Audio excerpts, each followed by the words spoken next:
Bienvenidos a Noticias Católicas de hoy. Estas son las noticias más destacadas del día. ¿Cómo actúa el Espíritu Santo en el cónclave para elegir al nuevo Papa? ¿Qué es la Sala de las Lágrimas y por qué es tan significativa en el cónclave?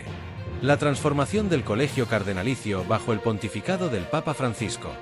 10ª Congregación General. Los 133 cardenales electores ya están en Roma para el cónclave. El último veto en un cónclave y la firme respuesta de Pío X. Un giro radical. El ginecólogo que dejó la fecundación in vitro por fidelidad a su fe. ¿Fin de las guerras litúrgicas? Monseñor Cordileone llama a reconciliar la misa tradicional y la moderna. India. Obispo denuncia persecución sistemática contra cristianos tribales en Jharkhand. Nigeria. El estado de Imo vive una ola de violencia que también golpea al clero. Nigeria. 7 frailes capuchinos fallecen en un trágico accidente vial. Sudán del Sur. A un año de la desaparición del padre Luke, persiste el silencio. Sri Lanka. Mártires de la masacre de Pascua serán reconocidos como testigos de la fe. ¿Cómo actúa el Espíritu Santo en el cónclave para elegir al nuevo Papa? La elección del Papa es un proceso profundamente espiritual en el que los cardenales, reunidos en cónclave, buscan la guía del Espíritu Santo. Aunque se suele pensar que el Espíritu dicta la elección, figuras como el cardenal Joseph Ratzinger, antes de ser Papa Benedicto XVI, aclararon que el Espíritu actúa más bien como un maestro que orienta sin imponer, dejando libertad a los cardenales para discernir con responsabilidad. Expertos como el padre Eduardo Toraño y el padre Salvador Pieninot explican que los cardenales deben estar atentos a los signos que Dios pone en sus conciencias, guiados por los dones del Espíritu Santo como la ciencia, el entendimiento y el consejo. Aunque Dios actúa, los cardenales conservan su libertad y responsabilidad, y pueden incluso ignorar esa inspiración si se dejan guiar por intereses humanos o ideológicos. Por eso se insiste en la necesidad de orar por ellos, para que su elección sea fruto de un corazón puro y una conciencia en sintonía con la fe y la misión de la Iglesia. ¿Qué es la Sala de las Lágrimas y por qué es tan significativa en el cónclave? Cuando un cardenal es elegido papa tras alcanzar los 2/3 de los votos, se dirige a una pequeña sala junto a la Capilla Sistina conocida como la Sala de las Lágrimas. Allí, el nuevo pontífice se cambia la vestimenta cardenalicia por las ropas blancas del sucesor de Pedro. Este lugar ha sido testigo de momentos profundamente humanos, donde los papas recién elegidos han llorado al tomar conciencia del peso de su nueva responsabilidad, como relató el obispo Robert Barron. A lo largo de la historia, esta sala ha sido escenario de anécdotas conmovedoras y emotivas. El Papa León XIII lloró al sentirse demasiado mayor para el cargo, mientras que San Juan XXIII bromeó sobre cómo le quedaba la sotana blanca. Incluso el Papa Juan Pablo I, al ser elegido, expresó con humor y humildad: «Que Dios los perdone por lo que han hecho conmigo». Al salir de esta sala, los cardenales rinden homenaje al nuevo Papa, seguido por la entonación del Te Deum y el anuncio oficial ante el mundo desde el balcón de San Pedro. La transformación del colegio cardenalicio bajo el pontificado del Papa Francisco. El próximo cónclave contará con 133 cardenales electores, de los cuales 108 fueron creados por el Papa Francisco, lo que significa que la mayoría votará por primera vez. El Papa decidió romper con la tradición de otorgar el birrete cardenalicio a grandes arquidiócesis históricas, prefiriendo en cambio incluir sedes más remotas y representativas de la diversidad de la Iglesia. Esto ha alterado radicalmente la composición del colegio cardenalicio, reduciendo la representación europea, y en especial la italiana, y dando más voz a regiones como África, Asia y Oceanía. Francisco también superó el límite de 120 cardenales electores establecido por Pablo VI, alcanzando actualmente los 135. Además, aumentó la presencia de las iglesias católicas orientales sui iuris en el colegio. Países que nunca habían tenido un cardenal elector ahora estarán representados, como Mongolia, Myanmar, Sudán del Sur y Timor Oriental. Esta apertura refleja una visión más universal de la Iglesia, con cardenales provenientes de contextos culturales diversos, ampliando la perspectiva global en la elección del nuevo Papa. 10ª Congregación General. Los 133 cardenales electores ya están en Roma para el cónclave. Este lunes, tuvo lugar la 10ª Congregación General en el Vaticano, con la participación de 179 cardenales, incluidos los 133 que tendrán derecho a voto en el próximo cónclave, programado para iniciar el 7 de mayo. Según informó Matteo Brugni, director de la Oficina de Prensa de la Santa Sede, todos los cardenales electores ya se encuentran en Roma.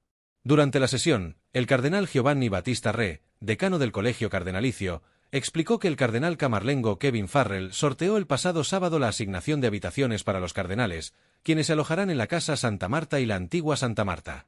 Las intervenciones del día abordaron una amplia gama de temas clave para la vida de la Iglesia y el perfil del futuro pontífice. Entre ellos se habló del derecho canónico, la naturaleza misionera de la Iglesia, la labor de Cáritas, la relevancia de la comunicación con el mundo moderno y la oración durante la pandemia. También se discutió el papel de la mujer en el contexto de la sinodalidad, los desafíos de la fe, la unidad eclesial, la familia y las vocaciones.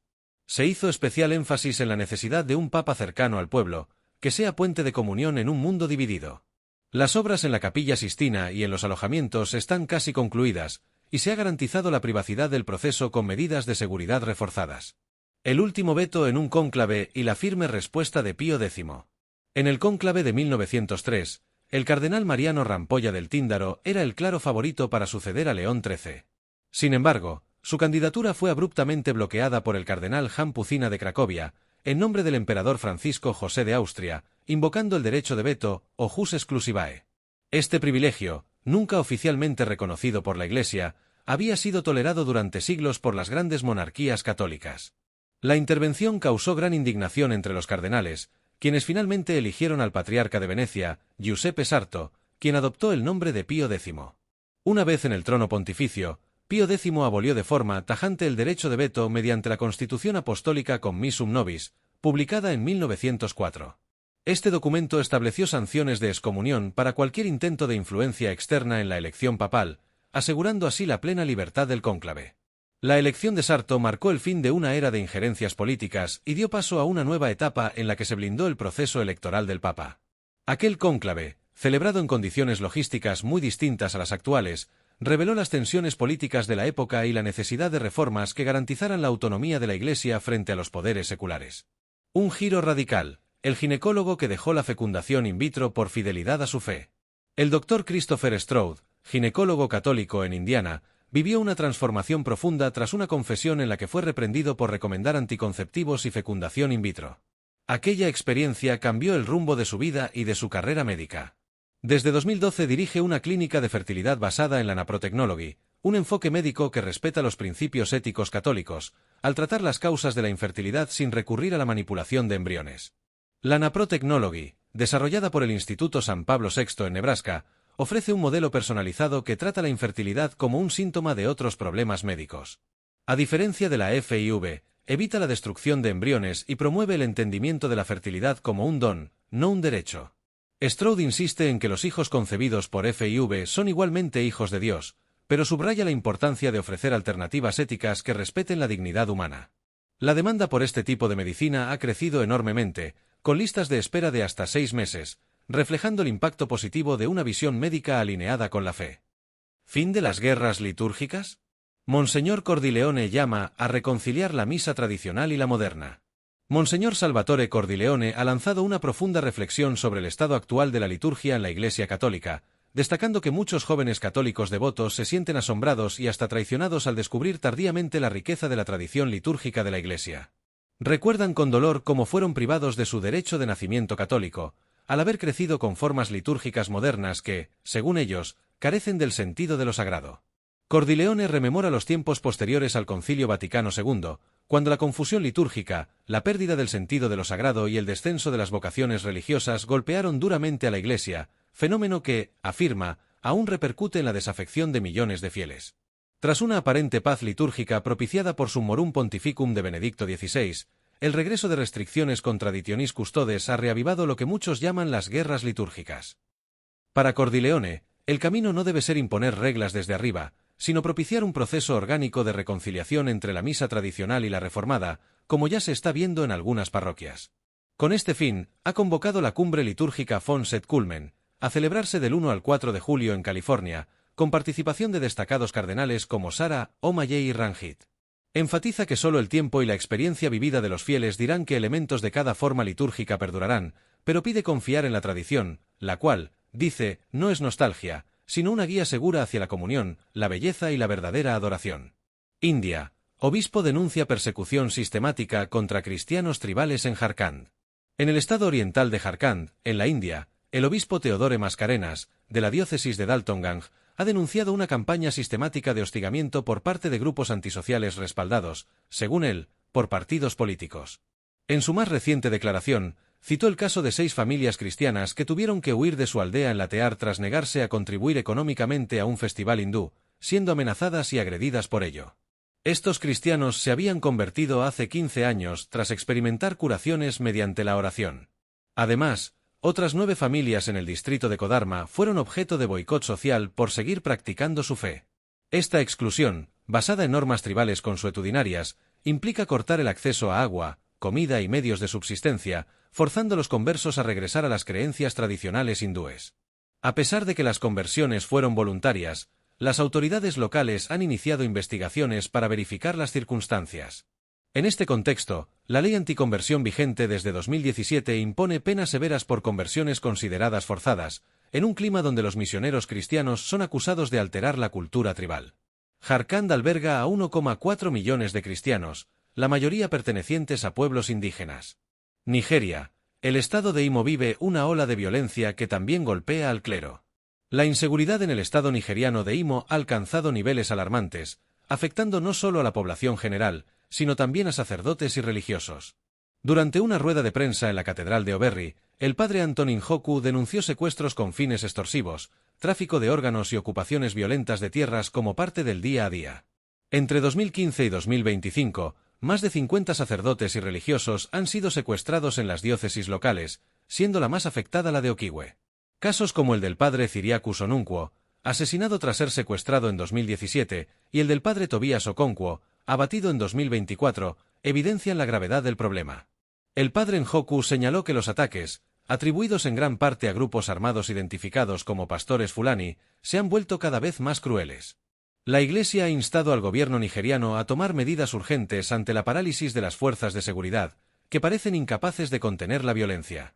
La situación ha sumido en el dolor a muchas comunidades católicas, que claman por protección ante un entorno hostil donde ejercer el ministerio sacerdotal o la vida religiosa se ha vuelto extremadamente peligroso. Nigeria. 7 frailes capuchinos fallecen en un trágico accidente vial.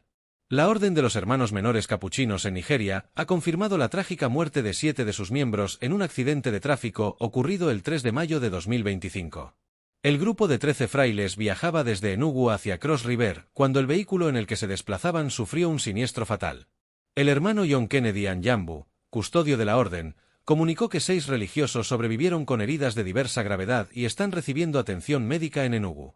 Los frailes fallecidos fueron identificados como los hermanos Somadina y Beojuludu, Chinedu Nwachukwu, Marcele Zenguafor, Geral Nugueze, Kingsley Nwosu, Wilfred Aleke y Chukwu Diogbueze.